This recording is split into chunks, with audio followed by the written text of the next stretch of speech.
সর্বোচ্চ আদালতের আদেশের পর ঢাকা বিশ্ববিদ্যালয়ে ডাকসু নির্বাচনের প্রচারণায় বেড়েছে গতি। সুন্দর, সুষ্ঠু, নিরপেক্ষ ডাকসু নির্বাচনের আহ্বান জানিয়েছেন ছাত্রদলের ভিপি প্রার্থী আবিদুল ইসলাম।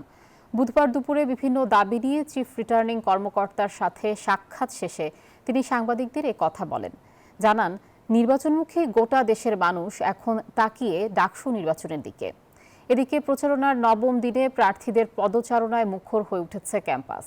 সকাল থেকেই বিভিন্ন প্রতিশ্রুতি ও ইশতেহার নিয়ে ভোটারদের সঙ্গে সাক্ষাৎ করছেন তারা।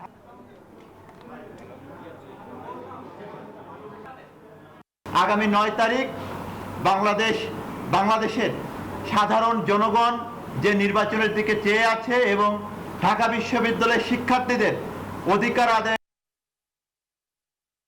নির্বাচন যেন সুষ্ঠু এবং অংশগ্রহণমূলক হয়, সে লক্ষ্যে আজকে আমরা এসেছিলাম।